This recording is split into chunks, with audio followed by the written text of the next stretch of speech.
The galaxy had always been a stage of endless politics, alliances, and quiet rivalries.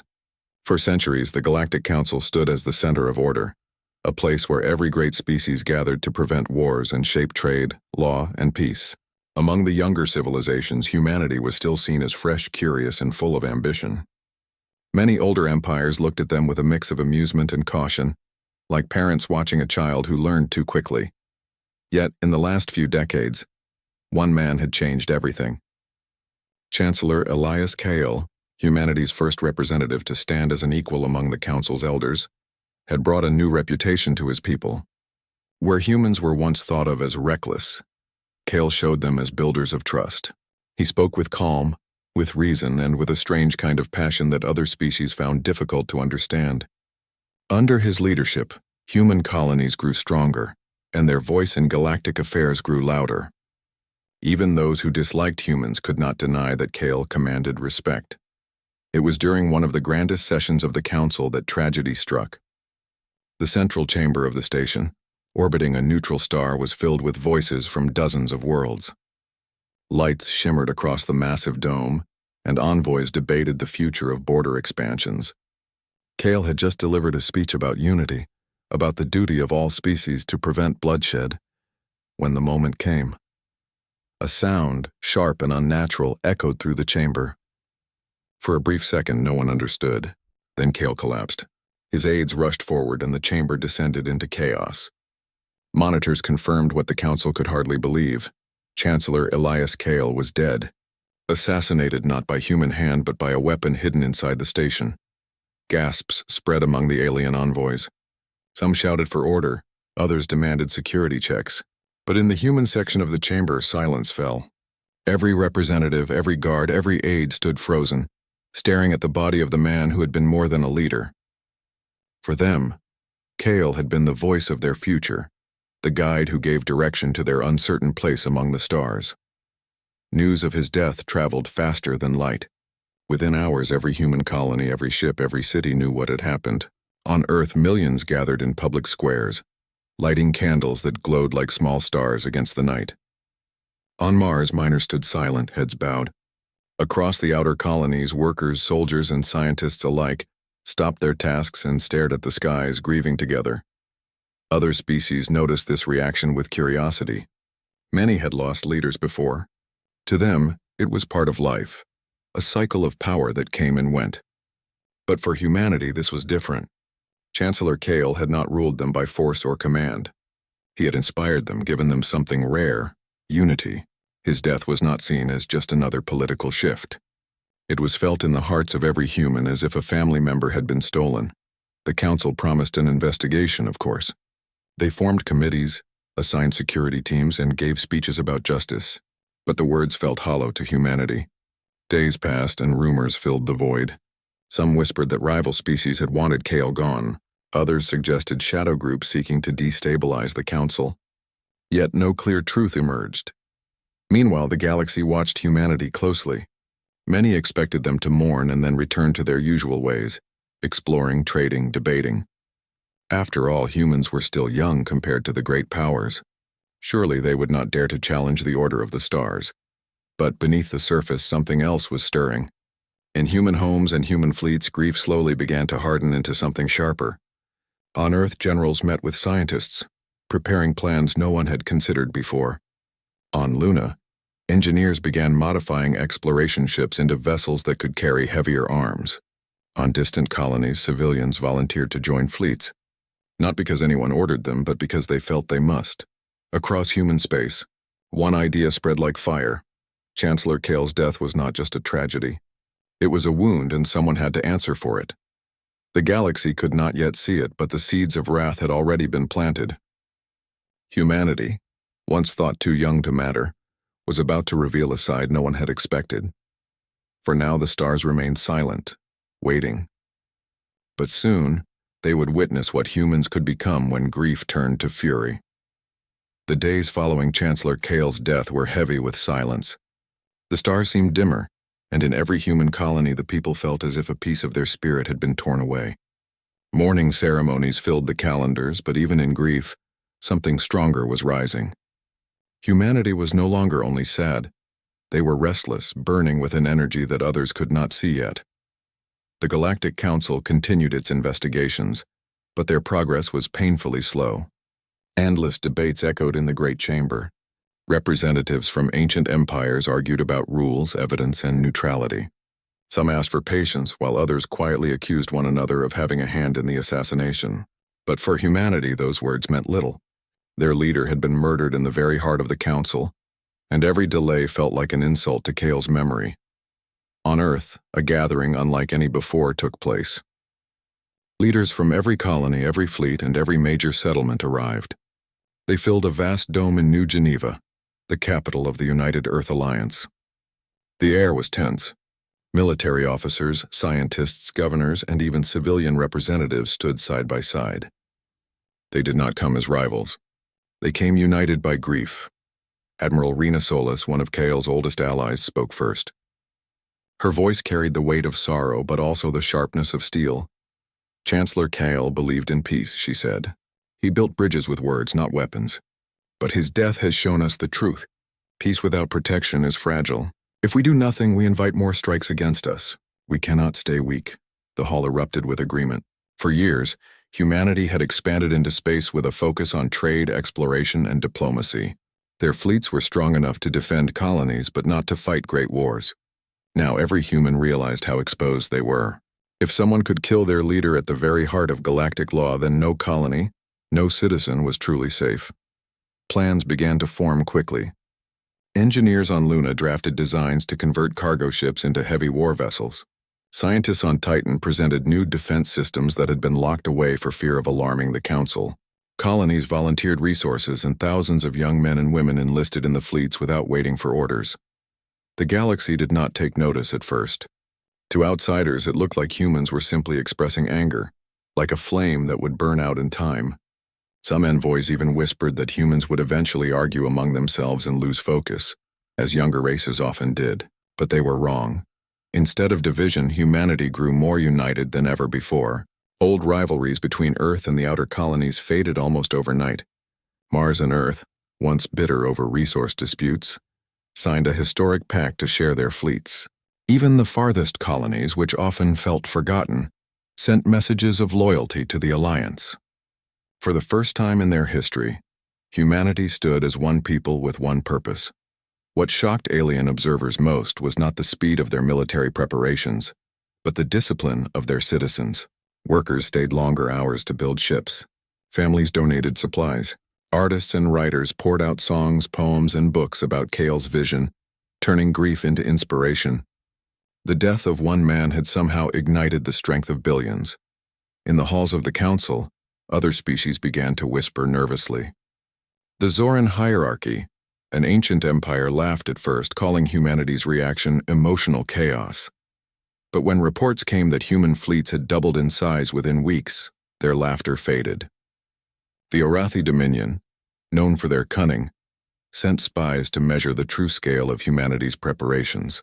The results shocked them. Human production rates outmatched expectations by fivefold. Still, the Council tried to calm things down. Envoys visited Earth, offering condolences and repeating promises of justice. But to human ears, those words sounded empty. Chancellor Kale's assassination had happened under the Council's roof, and yet no answers had been given. Trust had been broken. In quiet rooms far from alien eyes, human leaders began discussing vengeance. Who had gained from Kale's death? Which rivals had feared his growing influence? Many believed it was the Vihellary Syndicate, a shadowy network that had always opposed human expansion. Others suspected certain council members themselves. Proof was scarce, but to humanity, the lack of answers was already proof enough of corruption or cowardice. The shift was subtle but undeniable. Humanity no longer looked at the Council as guardians of peace. They looked at it as a stage of hypocrisy, a place where their leaders' blood had stained the floor. And so, while the Council debated, humanity prepared. Small fleets began training in secret maneuvers, testing ambush strategies in asteroid fields. Scientists activated long-abandoned projects, including advanced AI navigation and experimental propulsion systems. Where once humans had been students of the galaxy, they were now becoming something far more dangerous. Fighters who combined creativity with desperation. The galaxy still underestimated them. To the elder species, this was nothing more than mourning expressed through activity. They could not see the storm forming beyond the horizon. But among the humans, the fire was already blazing. They were not speaking of revenge lightly. They were preparing for it. Kale's death had not broken them. It had forged them into something harder. And soon, the galaxy would realize that grief, when carried by humanity, could turn into wrath powerful enough to shake the stars. The galaxy believed humans would not act. They thought the younger race would wait for the Council's decision, drown themselves in grief, and then return to trade and exploration. But they were wrong. Humanity was silent on the surface, but beneath that silence they had already chosen their path. It began with whispers of discovery. Human investigators working outside the Council's authority traced fragments of evidence to a secretive group that had always opposed Kale's rise. The Valari Syndicate, a shadow empire made of smugglers, mercenaries, and corrupt lords, was named in quiet reports.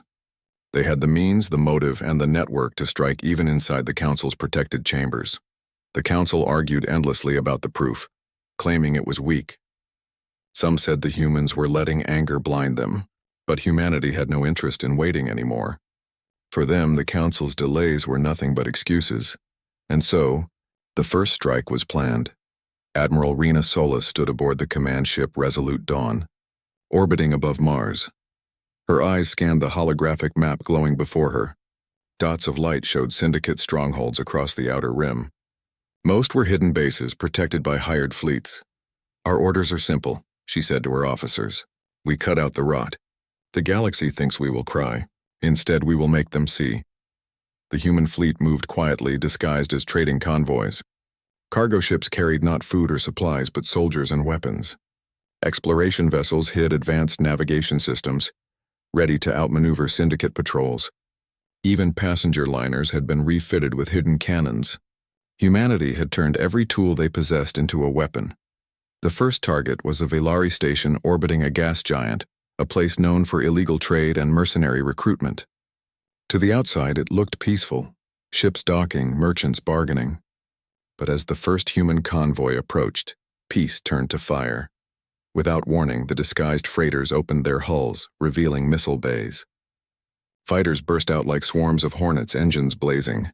The station's defenses scrambled, but they were too slow. Human ships struck with precision, disabling shield generators and communication arrays in minutes. The Syndicate expected chaos, but the humans fought with discipline. Squadrons moved in perfect patterns, supporting one another. Boarding teams stormed the station, securing control room after control room. Within hours, the once proud base was under human command. News of the attack spread across the galaxy like lightning. No one could believe it. Humans had launched a direct strike without the Council's approval. Elder species watched with shock. The younger races cheered in secret, inspired by the audacity. For the first time, the galaxy saw humanity not as dreamers, but as warriors. The Syndicate tried to respond. They gathered fleets of mercenaries and pirates, confident they could crush human resolve. But the humans had studied them well. In asteroid belts and nebulae, human ships laid traps. They lured Syndicate fleets into ambushes, disabling engines with electromagnetic pulses and striking from hidden positions. Their creativity confused opponents who were used to predictable battles. What unsettled the galaxy most was the humans' willingness to adapt. When they lacked heavy warships, they used speed. When they lacked numbers, they used the environment. Every loss taught them faster than anyone expected. The more they fought, the sharper they became. The Syndicate soon realized that this was no simple retaliation. It was a campaign. Human fleets targeted supply lines, captured outposts, and dismantled trade routes. Step by step, they carved away the Syndicate's power. Meanwhile, in the Council chambers, panic grew. Representatives shouted at the human envoys, accusing them of breaking law. But the human ambassador stood firm. "You let our leader die under your roof," he said coldly, "and you gave us nothing but speeches. If you will not deliver justice, then we will." The Council could not answer. For the first time, they saw that humanity had slipped beyond their control. As weeks passed, more Syndicate stations fell. Entire sectors once ruled by fear now saw human banners flying above them. Civilians from other species long oppressed by syndicate cruelty welcomed human fleets as liberators.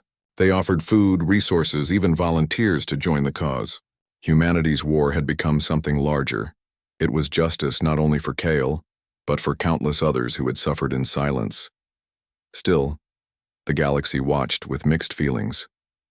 Some admired humanity's courage while others feared their rising power. If they could humble the syndicate so quickly, what would happen if their anger turned toward the great empires themselves?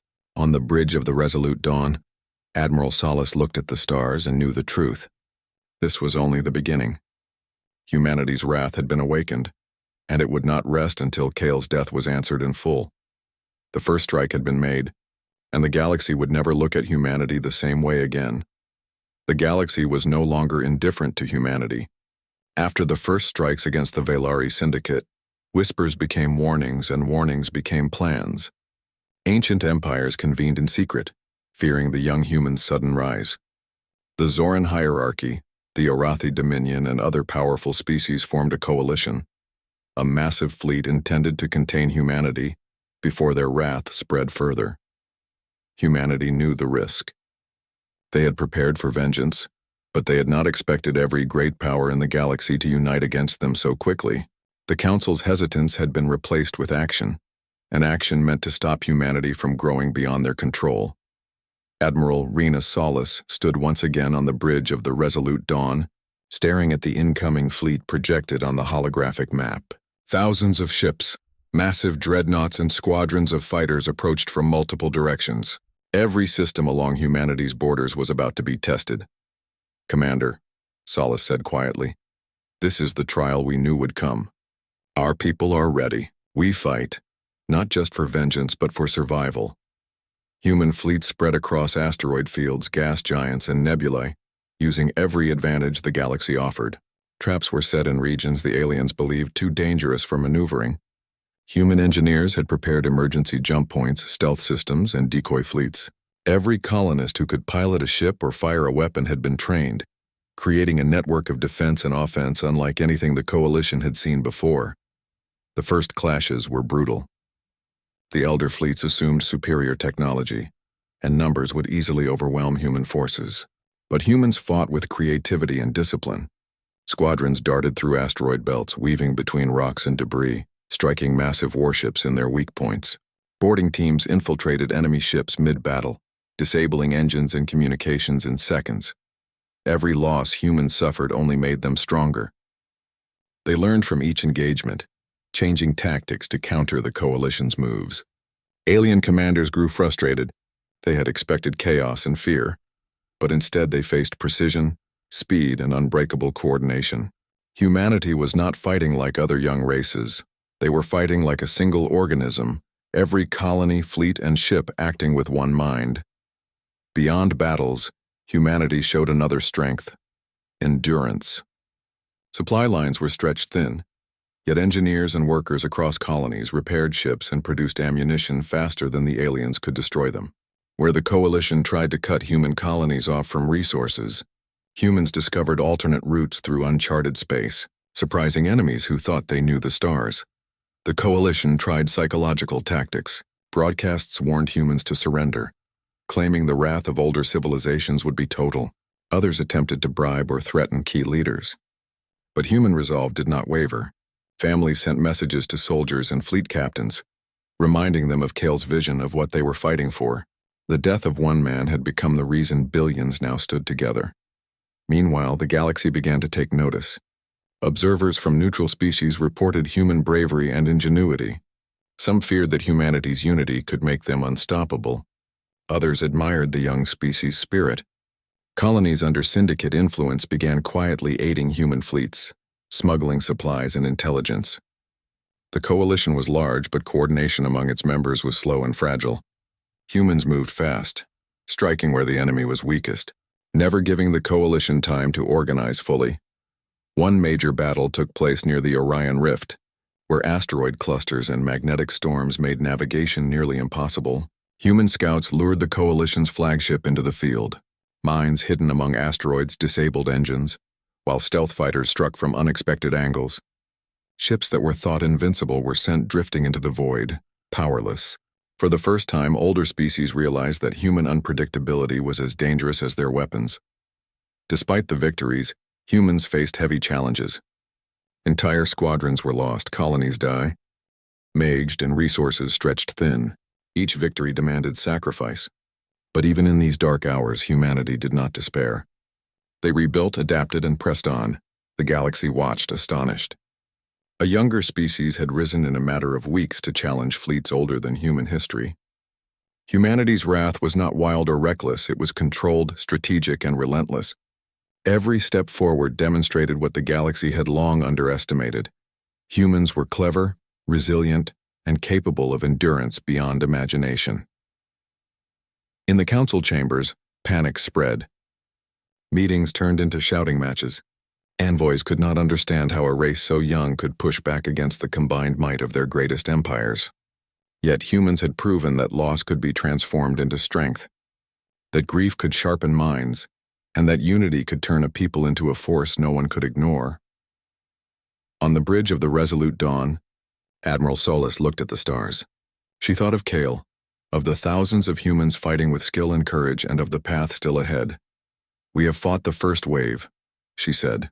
"The coalition may regroup, but they will never break us. Humanity has seen the edge of despair and turned it into power, and we will continue until our leader's death is answered, and our place in the galaxy is respected." The galaxy had underestimated humanity, and now it was paying attention. The struggle was far from over, but one truth was clear: humans were no longer the species that could be ignored. The final phase of humanity's campaign had begun. After weeks of battles, strategies, and relentless pressure, the Velari Syndicate and its allies were cornered. Their fleets were scattered, supply lines severed, and their hidden stations revealed. Yet humanity's leaders knew this was not the time for carelessness. Victory required precision, courage, and judgment, the same qualities Chancellor Kale had always valued. Admiral Rena Solis stood once again on the bridge of the Resolute Dawn, her eyes scanning the holographic maps. Each point of light represented a target, a stronghold of the Syndicate's empire. "This is the moment we've prepared for," she said quietly. "Every life lost, every sacrifice made brings us here. We strike together and we strike wisely. Humanity does not destroy without reason." The first human fleets moved toward the Syndicate's central hub, a massive orbital station above a gas giant. It was heavily guarded, but the humans had prepared for every eventuality. Stealth ships approached through shadowed asteroid fields, while decoy fleets drew enemy attention to distant quadrants. Boarding teams were ready, armed not only with weapons but with knowledge of the station's layout, gained from intelligence and careful planning. As the attack began, the galaxy watched in stunned silence. Human ships weaved through defenses with unmatched precision. Missiles disabled critical systems, but human pilots avoided unnecessary destruction. Where civilians were held, rescue teams moved in first, evacuating the innocent before any engagement. Humanity had learned that strength was not only in force but in judgment. The Syndicate fought back fiercely. Their warships attempted to push human forces away, but every move had been anticipated. Human engineers had installed adaptive shields, faster engines, and hacking systems that could disable enemy weapons. Every defeat the Syndicate delivered was temporary, while every human victory strengthened their resolve. Within hours, the orbital station was surrounded. Human boarding teams teleported aboard, securing control rooms and disabling weapon systems.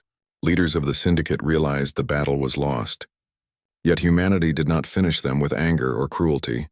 Instead, the humans took them prisoner, dismantling their operations carefully, ensuring that no innocent life was harmed. Their vengeance was deliberate, precise, and just. For the first time, the galaxy witnessed a new kind of power, the power of humans who combined wrath with wisdom.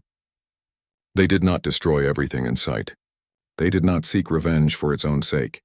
Their leader's death had awakened fury, but it had also awakened responsibility.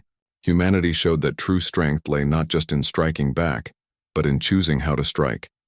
Across human space, celebrations and quiet ceremonies happened side by side.